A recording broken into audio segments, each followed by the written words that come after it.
Easter Friday for many, and for Marilena and myself, it's not this Friday. It's going to be next Friday, Easter Friday. But let's putting religion aside. What matters the most is what we believe in, and those are kind of values that I could say for Marilena and myself we do share. And one of those values is definitely busting some myths. So there are a lot of myths about digital productivity and virtual leadership. And Marilena is a dear colleague of, if I may call you a colleague, a dear colleague of mine who has a double residence in Vienna and in Munich area, or is it? In Bavaria. In Bavaria, okay. But originally from Romania. Someone who is a living proof that if you have clear goals set and are focused on the outcome of your goals and are willing to adjust accordingly to the situation, but still maintain your main focus, you can succeed. So Marilena, thank you very much for responding to my invitation to join me for this online discussion where we should exchange thoughts, perspectives, experiences with each other, but also with our viewers. Thank you so much for having me, and thank you for the kind words. Wow, those are not kind, those are just truth. So can you tell us, just for our viewers who would be interested to know, okay, so where you work, what's your expertise in, and yeah, where can they find you? Okay. Yeah, so what do? I sign as the member of a shareholder council at MDI. That's a leadership institute based in Vienna with an international focus. So basically I am a people developer. I work a lot in the area of executive coaching, training, and organizational development. And basically my core expertise is around this kind of new working approaches and productivity with the thought of sanity and staying healthy at the same time. And I work also in the virtual space for lots of years. I started in 2005 by accident, where that you know, the wave of digital things started to show up. So that's where I started my career, and I started to lead people in the virtual setup, I think since 2008. And that was really a cool experience. And then this went on and on and on. So that's in a nutshell, that's what I'm doing. So which definitely makes it more interesting for everyone to hear what it is, virtual leadership, and what it is, what it means to be digitally productive. There was something that we talked about when we were preparing for this, and maybe it's the best framework to set our conversation for the next 56 minutes. Knowing versus doing. So there is a lot of common knowledge. There is a lot of knowledge out there. There is a lot of people are sharing and saying we should do this, we should do that. We all know this, we all know that. But yeah. Well, let's start with the very beginning. I think it makes sense to define this whole virtual leadership, remote working. We have a lot of buzzwords right now, right? I think, I don't know about you, but in my personal bubble, like internet is full of advice and all this kind of stuff. So I think we should differentiate a little bit, because leadership is leadership. You can do it virtually, you can do it remote, you can do it one-on-one. Virtuality is just one medium to lead people. So that's one thing. And then let's put this whole remote and virtual working in perspective. You have companies, not since yesterday, who work fully virtual. So that is a very clear decision the moment they started their company to say, we're going to work 100%, 70% or whatnot in the virtual and remote setup. Then you have a lot of variations. You have the hybrid setups from 1 day per week working remotely to a lot of time working remotely to going to some headquarters and so on and so forth. So you have totally different variations of what it means to work virtually and remote. And then to those variations, what you also have is the different levels of success. So from starting something, from downloading a tool or for setting up some processes to integrating this virtual space into your leadership setup. I think I lost you. I think I lost your camera. Yeah, sorry, there is something. Yeah, I'm back. So the thing about leadership that you're saying is, in your opinion, what is the key right now? I think in the situation of crisis, because this is a crisis, right? Yes. So and we're about what Austria is what 4 weeks in or 3? Yeah. So we know. Let's start from what was in the first week, second week, third week, fourth week. Let's say key things about leadership. I think I can share some observations. Right now I'm working with companies based in Austria, Germany, and Switzerland. And they themselves have headquarters all over. So we cover Asia, we cover Italy, we cover all that kind of hotspot areas also of the crisis.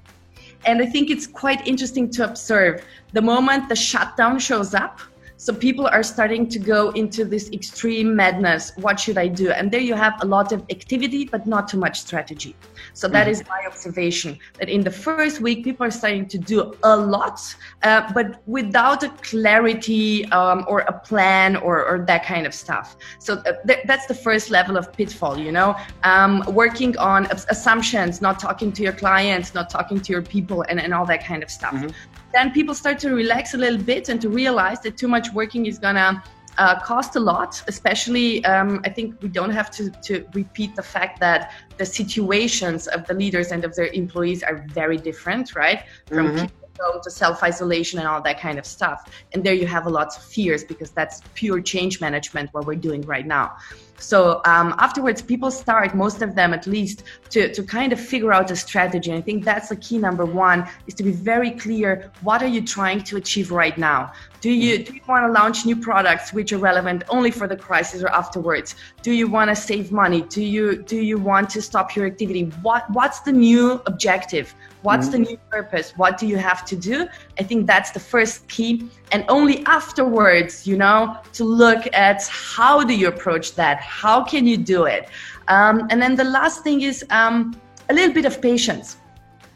If you have teams who are used to working remote and already have their laptop, their virtual tools, their setup, it's one performance you can expect from them. But then I have companies that are buying laptops for their staff, so there the expectation is peculiar. Well, I bought them the laptop, I installed, Microsoft Teams or whatever on that, and then I expect from them to perform in like 2 weeks, and that is crazy. So go for the strategy, look at what you already have there, and then consider how you're going to achieve the goals which come out of that strategy, and then which level of patience and time you need to get there. I think that's super, super important. And actually, what you're saying is first, the leaders need to have a clear vision and clear mission, but also they need to communicate with their employees and with their partners. And the second thing is, as you mentioned, we bought them laptops. So it's a great thing you did something, but are they ready for those laptops? Yeah, exactly. And in what way? Are they ready? Are we ready to? So it means that we have to transform the whole business, or to lead the whole business towards transformation into a digital way of doing business, or is it just temporarily? Exactly, because it's a different approach. If you're finding a solution just for this corona situation only, which, depending on the company and country, it's going to take you 1 to 3 months, and then you know that your people are going to get out of the digital environment most of the time. They're going to get back to whatever office because that's how the business works. That's one approach. There you have to be very pragmatical, but not perfect. And on the other side, if you're deciding to speed up the digitalization process, that there was this joke on Facebook, who speeded up the digitalization in your company, and then you had a multiple choice, and it was like the CEO and the CTO, or it was COVID-19, right? Mm-hmm. So if you're trying to speed up the digitalization, then you really, really need a different approach, because it's not going to work from one day to the other. Let me just give you one very clear example of what I mean in terms of strategy. I had a brilliant group of people. So they were country directors, and they had to shut down their process because they could not work digital. They were just pretty much forced to be in person in order to achieve their goals. So their leader comes to me and he says, "So I have the super brilliant people at home. And I don't want to send them on holiday. I don't want to send them on unemployment. So I want to know from you, which tasks should I give them?" And I said, "I have no idea. Did you ask them? Did you, and I think it's underestimated how brilliant your people can be in a co-creation process right now." And he was like shocked, because he expected me to come with a checklist and say, you can give them trainings and you can school them and they can do this and that and blah, blah, blah, and that whole saga. And I said, you know what? I have no idea, but what about us going to them and brainstorming together with them and coming up with a solution? And you know what those ladies and guys are doing right now? They jumped in because they realized that their company needs them in other areas. Where the colleagues were already overworked and exhausted. So they started to do cross-departmental work experience. So they found a new purpose, which is temporary, but they have a new purpose, they have a new meaning, and they have the feeling of doing something for their organization, right? Instead of just ordering some boring trainings from YouTube or from wherever. So that's one example on how can you co-create the current objectives with your people and trigger what we call also the intrinsic motivation, instead of just giving them things to do and like trying to fill in the time, right? And maybe it would be a great thing then to have Sanya maybe answer that question or ask a question. How is her experience in this time of crisis? Working remotely. Let me just unmute them and maybe have a question for you. Okay. I'm here. It's okay. Well, I don't like to work remotely, and this is really challenging for me, but I'm getting used to it because there is no other solution right now. So, but I don't like it. Okay. So, what was your reflection on? Were you asked by me, what can you do, or how did I act when we got in this situation, according to what Marilena is saying and according to your experience?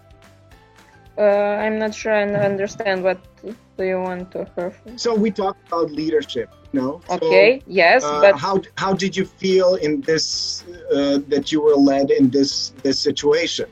What is experience that you can share with viewers? Was it good? What was good? What was bad? Or what could have been better? Or what does it mean? What kind of leadership do we need? I think that we already had a good communication, so I think that we always find some solutions. This was situation that we are not used to it, nobody. So that was maybe a problem for all of us, because all of us was stressed and everything. But our communication is still okay, I think. So you as a leader are always really good. So even if it's this situation or any other situation, so I think that there is not some changes because of this. Mm-hmm. So, well, thanks for the compliment. But the why I wanted to ask you this is so does it matter the company size and the leadership style in that sense, or what leaders should have, Marilena? Does it matter what we need to communicate and how to communicate it depending on the company size, and in what way? I'm not sure if company size alone is the only influence factor. I think if you look at what Sanja said, she didn't really care about your question. She was like, yeah, everything is good because we communicate. That's your evaluation. Why? Because what we're seeing right now is if you were a good leader and if that works, it's still going to work. But if you have weak spots with yourself or with your team or in performance management or in whatever, now you're really going to see that. Now you're really, really going to feel that. So that's the typical evaluation you're going to get as a leader. And people will not evaluate. They will not take a checkbox and take it off if you called 5 times or twice or whatever. But they're going to evaluate if they understand what you want from them, if you support them, if it's everything clear, if communication is there, if connection is there, right? So go ahead. This is why I wanted to ask you, because we can connect to this exactly to what you said when one leader asks you, so what should I do with my employees? Can you give me a checklist that I can start running? Well, I don't know. You just ask them. Yeah, exactly. But it's communication. That's the key, right? The thing is that we need to find the balance between asking and supporting the people and making sure that the company goals are met. It's always a very, very thin line, right? So it's people and liquidity. Exactly. So you always have to find the balance. But my experience is that co-creation and collaboration right now is more worth than a lot of people think. Because, there's this saying, ask your people about their opinions, you might be surprised. And you might be surprised about their competence and about their level of dedication. You really might be surprised at that. And of course, you're going to have also your low performers hiding behind some screens and all that kind of stuff. But then again, that's a leadership decision to make. Now, to get back to your question about the company size, to be quite honest, I'm working with companies like my clients in this month, just right now, are anywhere between 1,000 and 40,000 people. I see some similar patterns there, but I also have some very strong entrepreneurs who come especially to one-on-one coaching sessions. So they have a huge business volume, but only like 10 employees or something, right? Mm-hmm. So I do also have those hidden champions, if you'd like. But what I see is that there are some very, very strong similarities in their mindset, but then there are differences in their execution, right? Because of course it's different. If I'm talking to this lady and she's in charge of a few thousand people, and she has to execute, go into the execution of certain strategies and so on, then she's going to have a different strategy than my hidden champion with a team of 10 who's going to wake up the next morning and, go and do it. But the mindset, that is very similar indeed. Yes. And can you elaborate more on that mindset and how is it reflected in virtual leadership? Well, how much time do we have? I could talk like forever. Well, you know what? The point of these talks is to scratch the brain of all of us. And yes, we can continue this conversation, but we also need to think of supporting people to some extent, and they can do else on their own, or if they need some support, they should call us and ask for it. So right. So in terms of the mindset, I think I'm going to reflect on what I have learned from the leaders, because as a coach, people think that you always have the answer, but you learn a lot about yourself while you're coaching executives. And they usually come with a lot of surprises which show up on the table. And this is why I love my job. So I'm going to reflect on some best practice right now. I think, first of all, The winners have a can-do and a proactive attitude. So I get two types of leaders, and there's a big spectrum generally, but I get two types of leaders right now. The ones who are expecting the checklist, and complaining, oh, I would love to, blah, blah, blah, whatever, but my company didn't, blah, blah, blah, whatever. And if you look at their numbers, you're going to realize that they're not your high performance, right? Because it's always the others. It's the other syndrome, right? Then I have the others who are very proactive. And there, what do you need to be proactive? You need a lot of courage, and you need a very, very good failing culture. Let's not even talk about feedback. Let's talk about failure. I have worked with these guys. It was really crazy. Super successful, perfect executives, perfect suits, and all that kind of stuff. And I was like, guys, when's the last time you talked about your fuck ups? When's the last time you made a meeting where it was not about praising yourself and tapping yourself on the shoulder on how awesome you are, but putting your biggest fuck ups of the week over there? Their first reaction was, we're not gonna have a meeting where fuck up is even a title of the meeting. We're not gonna use the word, and we're not gonna yes. And now they're holding this on a regular basis. They're getting their wine, and they're putting their cameras, and they're really reflecting together. So you need the courage also to fail.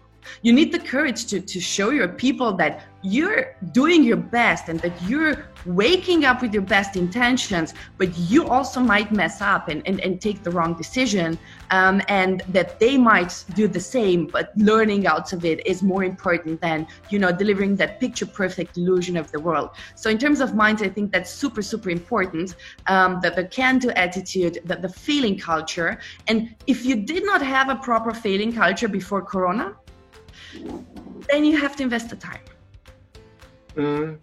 Because my perspective was when this whole thing started, I have three options. I can shut the business down and just go jump from a building. Because several jobs have been canceled, and there is no way out of this until someone else solves it. And I don't see a solution. Then the second thing would be, let's just hibernate and ignore this is going on, and we'll wake up when it's over, and the third thing is, well, let's do something. And whatever we do, we're going to mess it up. We're going to make mistakes, but it's okay, because at the end, even if we fail, we said, we tried. What you're describing right now is what we call in psychology the typical reaction to fear. It's the theory. It's called the flight, the fight, the freeze, or the fawn, right? So you either fly, so you escape, and you're just waiting for the storm to pass by, hidden somewhere. You're fighting back, so you're reacting, which is just better than not doing anything at all. You're freezing, so you're like totally frozen, and then you're not able to have a reaction.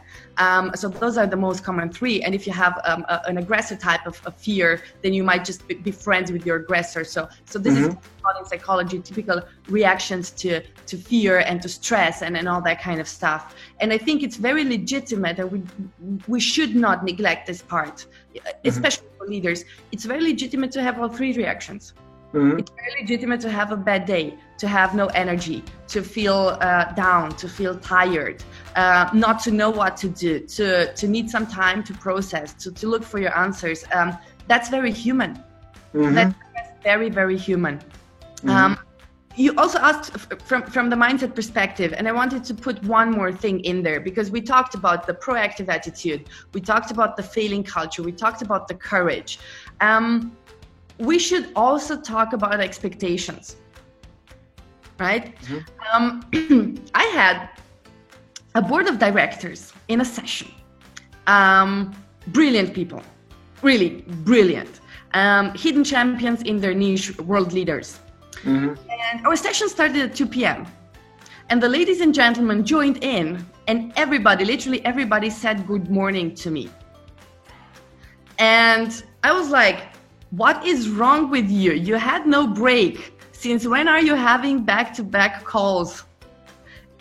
Who had lunch in this group? Nobody, right? So if you're working like this, if you're turning into a workaholic with the best intentions because you want to, you know, you're in the fight mode, right? And you're doing and you're doing and you're doing. What can you expect on the long term from yourself? Mm-hmm. Mm-hmm. And then you cannot go, so with this kind of attitude, you cannot go to your people and say, oh, take care of your health. Mm-hmm. Mm-hmm. Mm-hmm. Because health is important.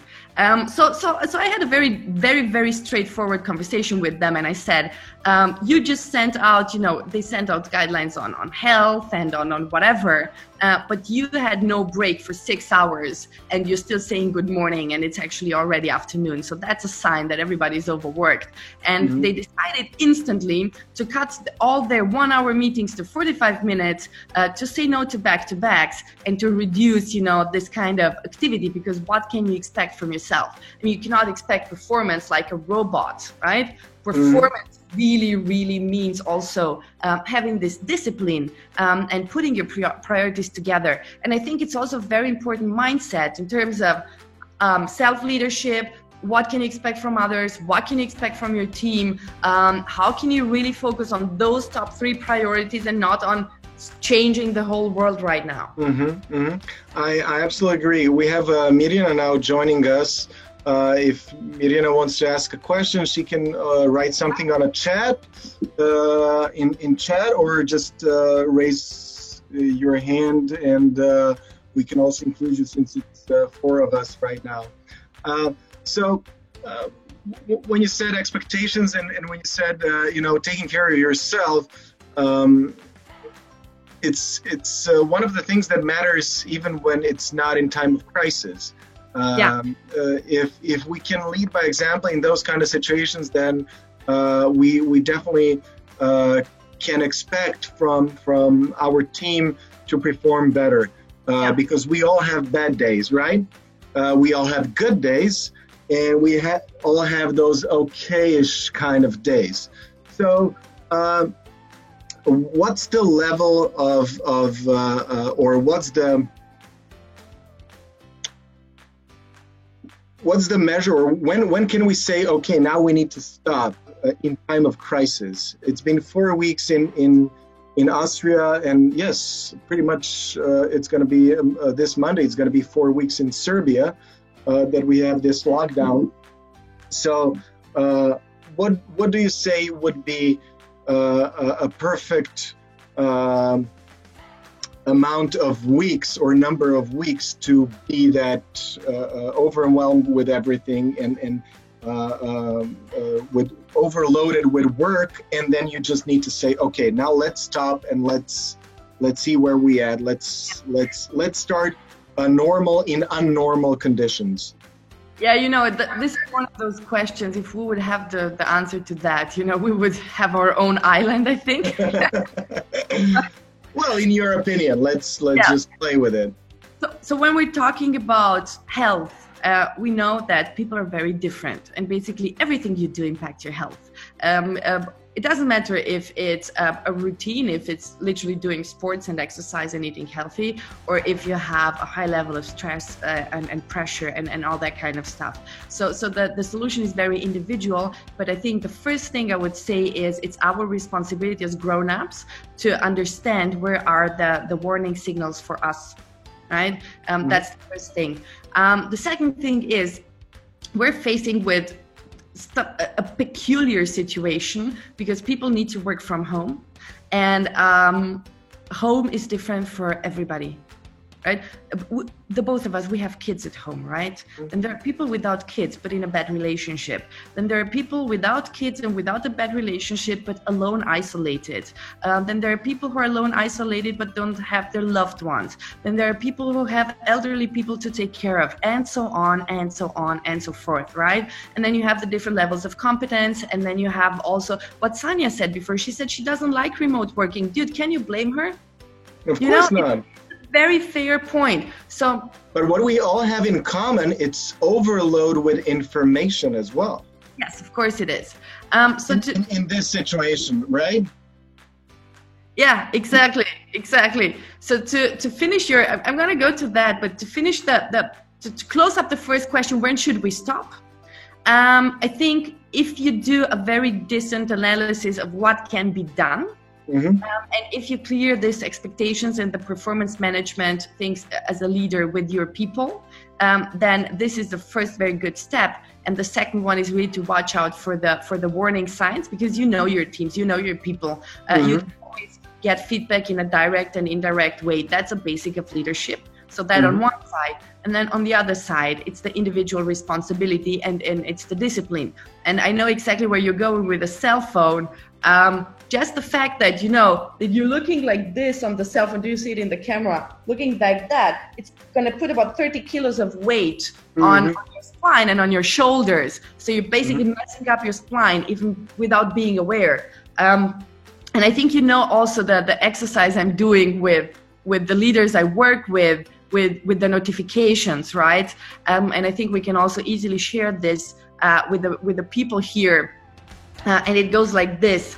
You just can take a piece of paper or open up a digital notebook and maybe write down, you're already doing it, right? And maybe just write down the channels you're available on. So if I would like to get in touch with you, then it would be interesting for me to know on how many channels I can reach you, right? Because you have the personal cell phone and you have the company cell phone most of the times. And then on those cell phones, you have text messages, at least 2-3 WhatsApp kind of applications, WhatsApp, WeChat, and whatnot. Then you have social media, and you have the Facebook and LinkedIn and Instagram, and Sync for the people in the German-speaking countries. And they all have the app, but then they have the messenger. So there are more ways the notifications can come in. And then people have at least 2 email addresses, right? They have the private one and the work one, and a lot of them have the fake one for newsletter. So if you count the channels you're available on, you're going to get to a number anywhere between 3 and 20 something, depending on the level of activity you have in the virtual space. And I didn't count collaboration platforms, like people are using, you know, Microsoft Teams with a lot of chat involved, or the whole Slack or the Cisco meetings or all that. You have like at least 5 different platforms. If you end up to this number, right? Here's the thing, what's going to happen. I'm not going to say quit social media, but I'm going to say count the number of times you're losing the focus because your cell phone starts to send you a message. This price is very expensive in terms of time also. Let's say you're working focused on something and then the interruptions show up. So let's say you're going to have only 20 interruptions a day, which are pointless, only 20, right? Because the interruptions show up. So for those 20 interruptions, you lose between 1 and 23 minutes of focus, right? So let's say you're going to lose only 10 minutes of focus. So then you have 200 minutes of time wasted, literally wasted, because you're not controlling your device. So now you can understand mindset, proactivity, right? Skills, proactive time management and priorities, right? And then digital productivity, really using the device and the technology at its best. And this is instead of, you know, just having a new remote control for your life. This is one of the reasons why I'm happy that okay, I right now it's a little bit different thing, but generally speaking, I cutted it and a lot because I realized that. Yeah. And I turned off a lot of notifications. Yes, on the other hand, for a long time I had this excuse, okay, this is, you know, it's a private business, it's a small business, we really depend on it. But hey, if I'm overwhelmed with too much information, you know, I cannot make good decisions. You have to balance. If I'm not focused, if I don't have balance, I cannot make good decisions. So why should I be exposed to too much information if I don't have to? But right? there are a few things you can do in terms of priorities. First thing you can do is you can decide if you really need a Facebook notification or LinkedIn just because someone sends you a friend request, like honestly. So cut the noise. That's the first thing I would do. Just cut the noise. Second, also the email. So people have whenever they work on their computer, they get the pop-ins, right? And on their cell phone, they get the same because they get an email. And no, honestly, private business or not, really, if I would need you urgently, why would I send you an email? That's a fake expectation we have towards ourselves and the world, right? Very, very fake illusion of replying, because in my world, replying to an email in 1 or 2 business days is more than enough. Yeah. It's soon enough. Yes, it's good. It's prompt enough. Good enough. And then the third thing you can do is also you can block some time in your calendar. My goal is usually to check my emails 3 times a day. I can't do that. I check them about 6 times a day. Still, 6 times a day checking my emails is a difference between having a notification pop in and I get everywhere between 100 and 200 mails a day on busy days. So from Monday to Thursday, I get a huge amount of emails. So I kind of change the email culture also of the people I work in. I don't want to be busy all the time. We switch to project management tools. I don't want to get anything but the big picture. So I cleaned up also in a cultural way, but also I stopped, replying way too fast. And what I also did, by the way, and I think this is also the verge between being arrogant and being straightforward. But if people send me this kind of emails, I just reply back and say, can you please sum it up? What do you expect from me? Can you please give me 3 lines?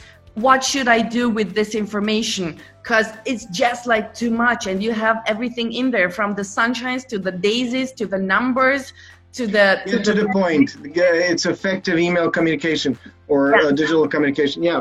Just get to the point as much as you can and make it structural enough and understandable enough. And that's it. Don't elaborate. If we need to, we'll have a conference call or yes. And I also cut the meetings, and I had these conversations with my clients, and they called me and they said, we need a workshop with you and we need you to facilitate and all that. And I said, yeah, sure, no problem. For how long? Half a day. And I said, no, that's too much. I can't do that. And they're like, but we pay you. I said, yeah, but you can pay me, but still it's too much because people are not focused. We are expecting from those people in their home offices, with their partners, with the kids, with their life, with their dirty laundry all over the place, to be focused for 4 hours in a board workshop. Who the heck can do that for the long term? So I said, no, let's do it less. And then we split this in different sessions during the day, 45 minutes to 1 hour sessions, then 1-2 days can continue with your 2 hours, to continue with your life and so on. And they saw that the performance went up and they could tick all the boxes on their list. So again, it's about your expectations, but it's also about what's doable right now in this very moment. What's really the priority, right? That really matters a lot. Speaking of priorities, we mentioned health, we mentioned focus, we mentioned objectives. We also mentioned managing oneself and balance. So if we're talking about virtual leadership and digital productivity, right now, today, for the days to come, because I believe we share the same point of view. We don't know what's going to happen in a month or 2 or 3 or 4 or 5, or if this is going to come back or not.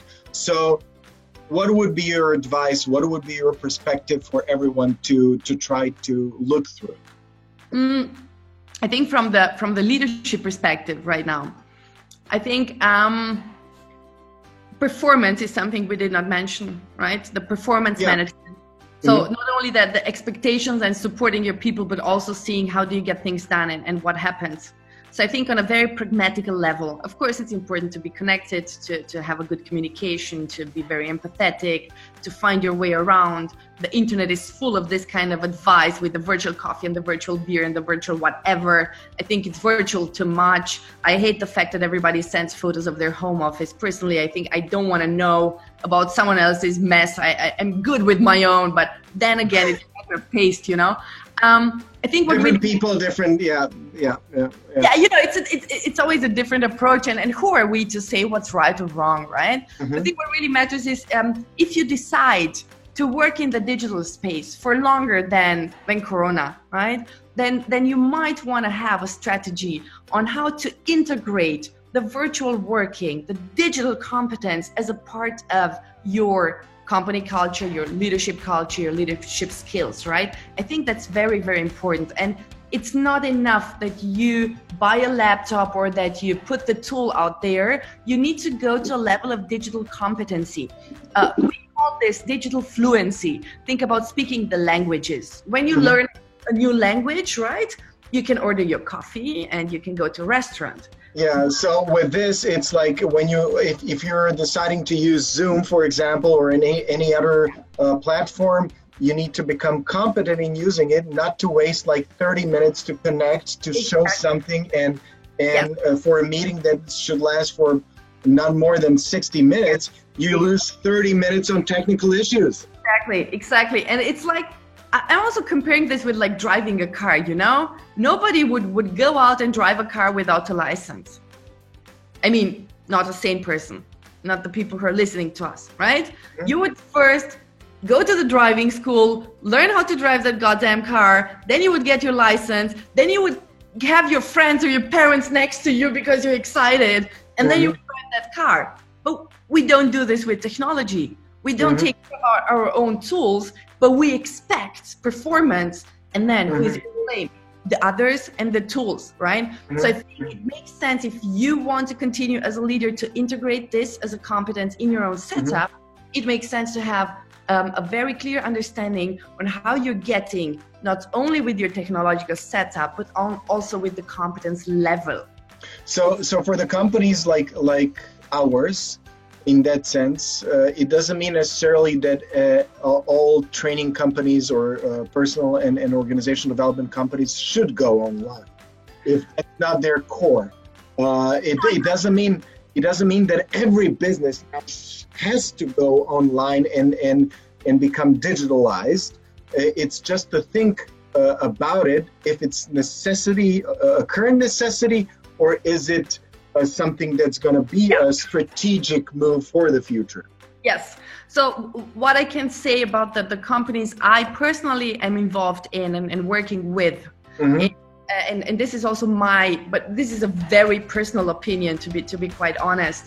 There are some topics who work in the online space very well, and then others just don't. Full stop. And this is not something you decide out of a methodological perspective only, but you also decide from the people perspective, and you have to ask yourself the question, so what do my clients need, right? So that's one thing. The other thing is, again, you know, it's not a bad idea to work on your digital competence. It's not a bad idea to look at some processes you can automate. It's not a bad idea to save some time.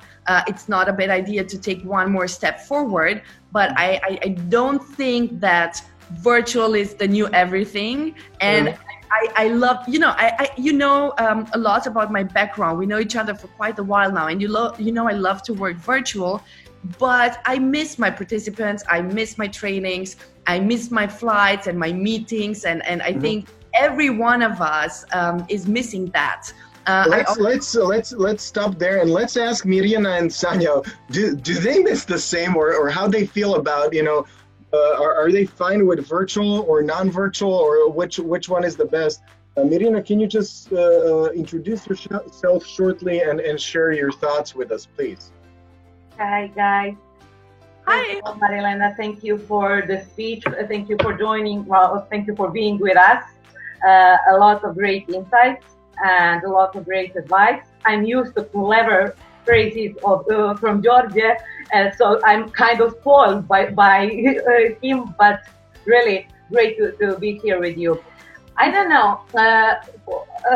As for your question, Georgian, I think that at this point, because I'm used to work in digital environments, I came from IT sector, so I kind of feel that way of working very close to me.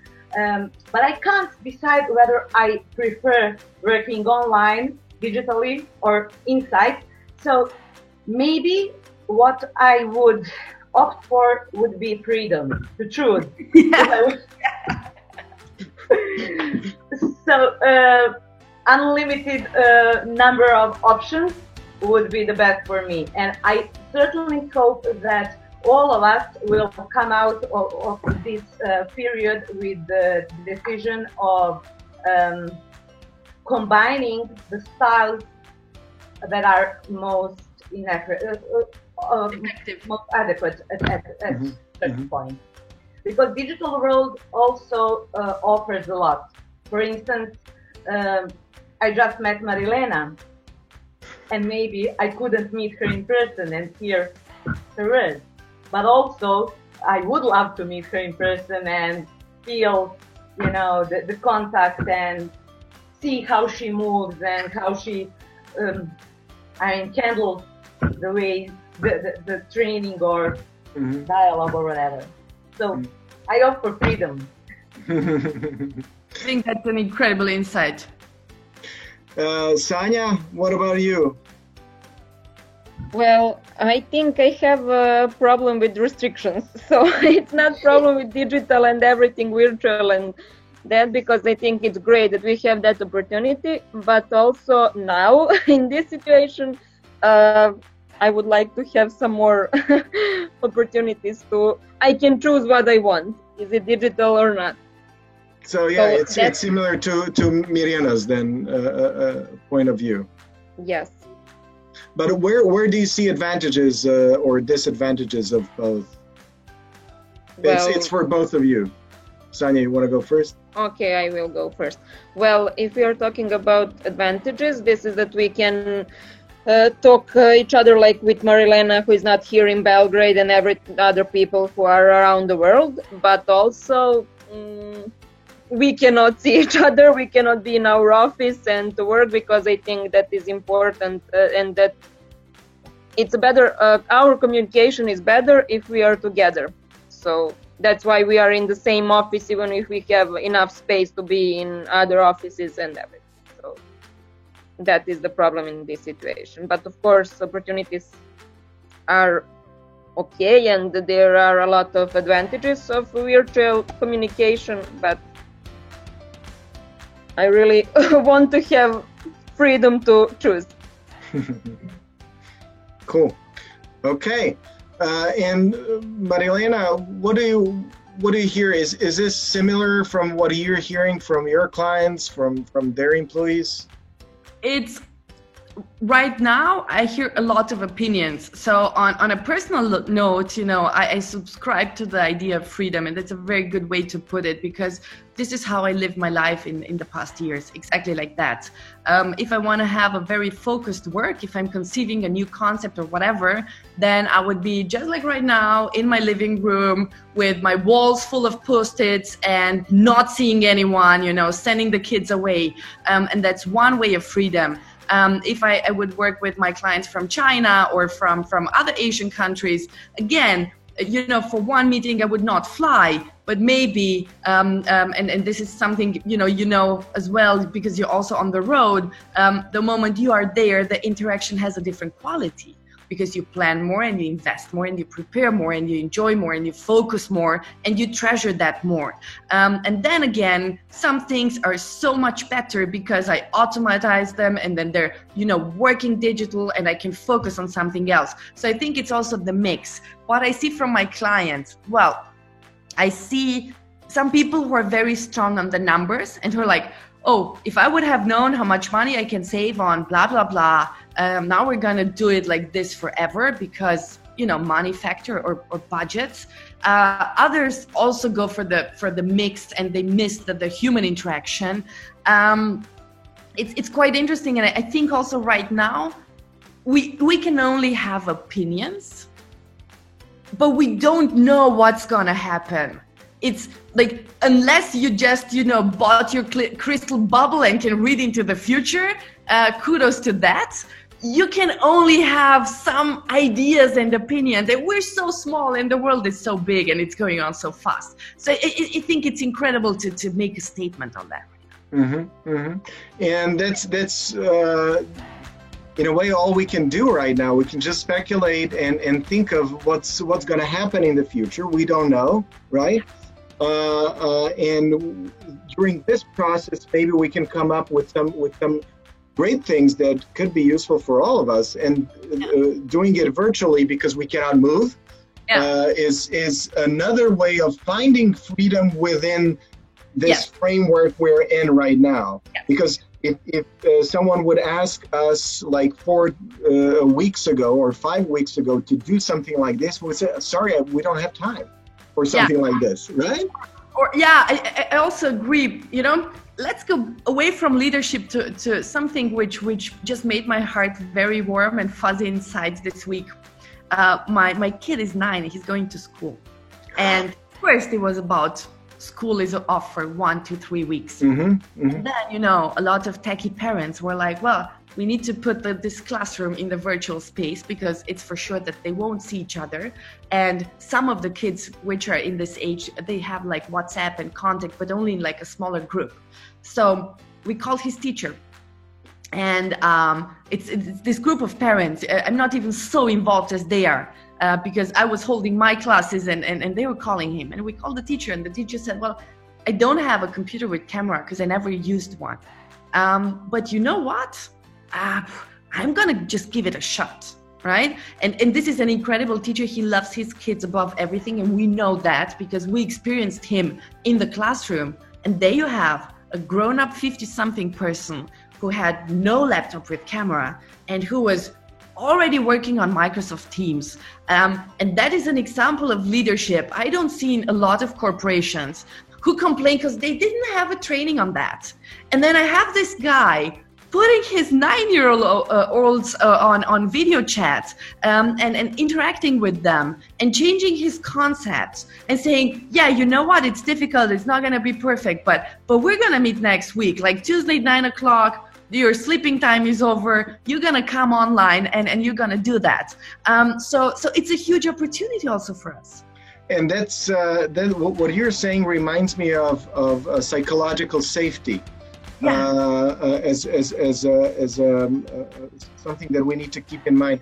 This is what the kids have or expect from their teachers, and he is not afraid that if he makes mistake, that kid's gonna ruin him.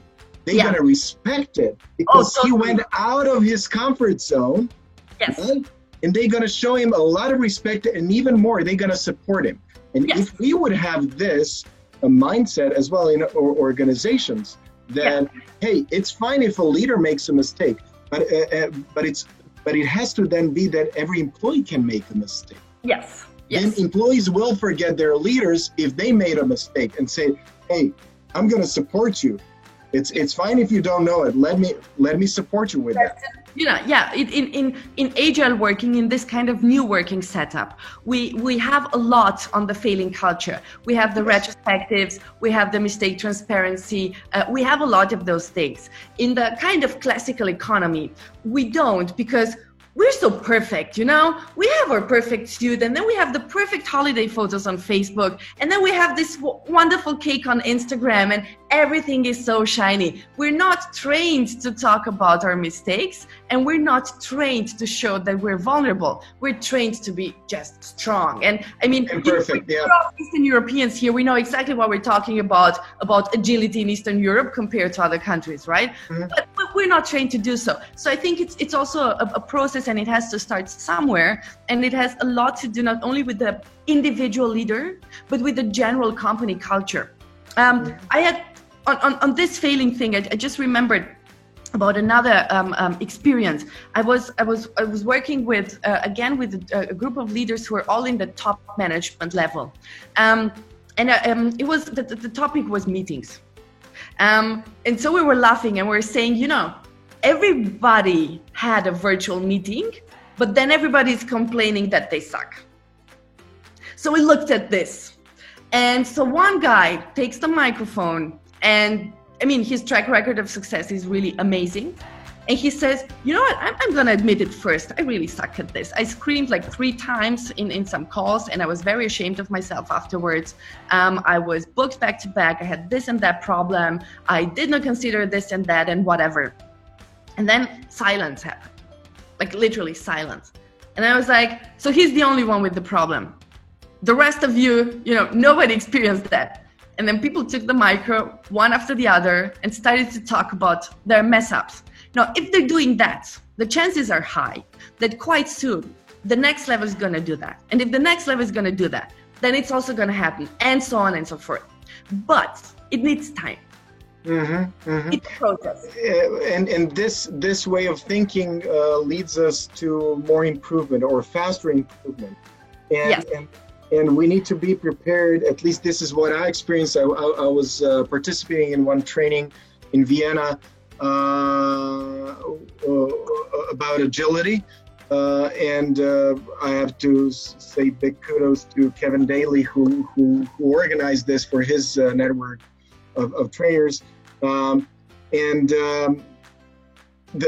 main point here, for one of the main points was there is no official leader in that mindset, because it depends what we are working on. Everyone and anyone could be a leader. Yes. And this is, especially now, at least from my perspective, we're going to see, and we're already witnessing, that a lot of roles and responsibilities are changing.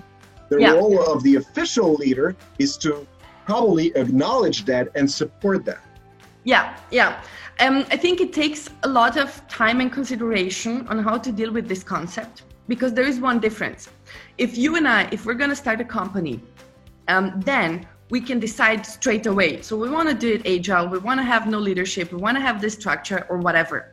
But if you are already in an existing structure and in an existing setup, then this is a cultural thing, It takes some time.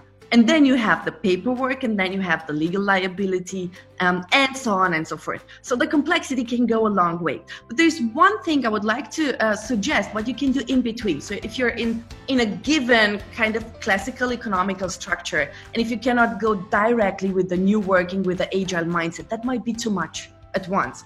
You can play with the concept of reverse mentoring. You know the classical mentoring, right? So the old person mentors the young person. But how about taking the reverse mentoring? How about bringing up the millennials and the techies and the agile people and all that kind of stuff to reverse mentor the senior ones? And you know what? I did this with an Austrian production company. They have about 50,000 people, so they're one of the biggest ones in Austria. And at the beginning, I think they were calling me the mad person. I look different. I go into my hoodie and not in my suit. But then you cannot imagine the level of energy and of power I got when leadership in the classic way started to fail, and when real knowledge, experience kind of sharing started to grow, because then it didn't matter if you're 30 or 50, if you have so and so much experience or not, if your background is like this or not, and so on. Then it was all about knowledge and giving value.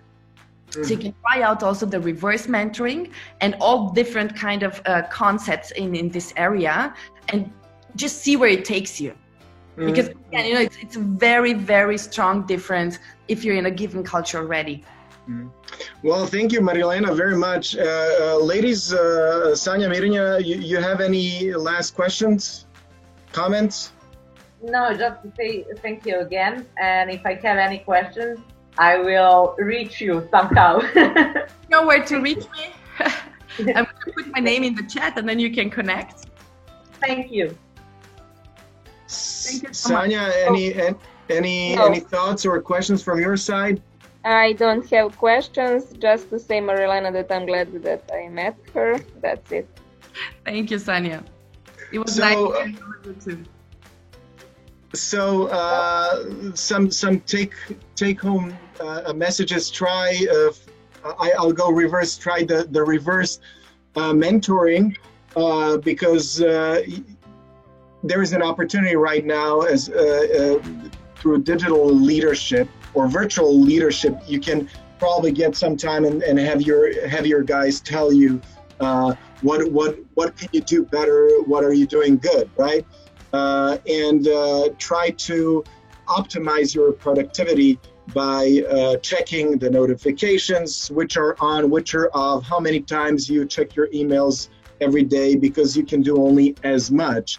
And the other thing is don't stress because you work from home. You're not used to it, right? It's a new environment for many, and it's okay. So just try to optimize. And last but not least, ask for help, ask for support. It's fine. And I'm sure that Marilena would be more than happy to support you, your business, your company, after sorting your priorities, Marilena, right? Well, I think we have a lot of talents out there who know about virtual leadership, who know about this experience, who can support. It really depends on which kind of personality and competence the client is looking for. My thought is only, if you're looking for support in virtual leadership, if you're looking for support in getting digital competence, check the profiles of the people out there, because I have the feeling that we also have a lot of very well-intended colleagues out there who were like leading for 1 week in the home office and right now are doing classes. So we have, people trying to help, but really make sure that you get the right people around you to move on and to push. And also the reverse message, if you're one of those people who has the competence and can support others, do it. We talked about it also before this session. Yeah, now is the time actually to become more visible. Yes. Do it, support others in one way or another, because it's a teamwork and it's a marathon. It's not a sprint. Mm-hmm. It's a long-term project. So thanks for having me. All the best from my side.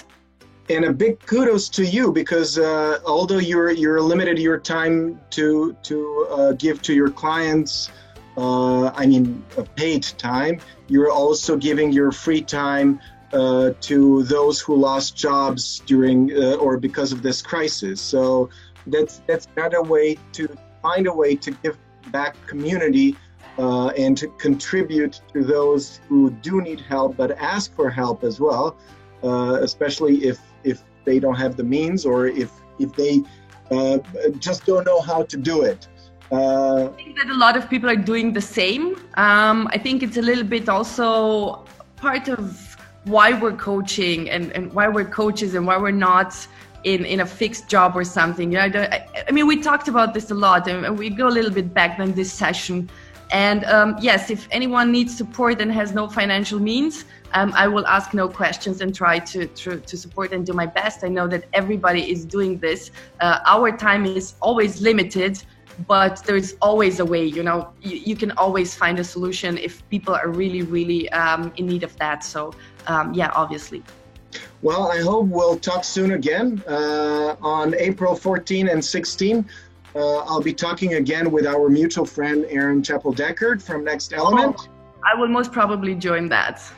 So it would be wonderful to have you there as well, and all our viewers, so we can continue this conversation and of course more. Thank you all very much. Bye, ladies. Bye, Judge.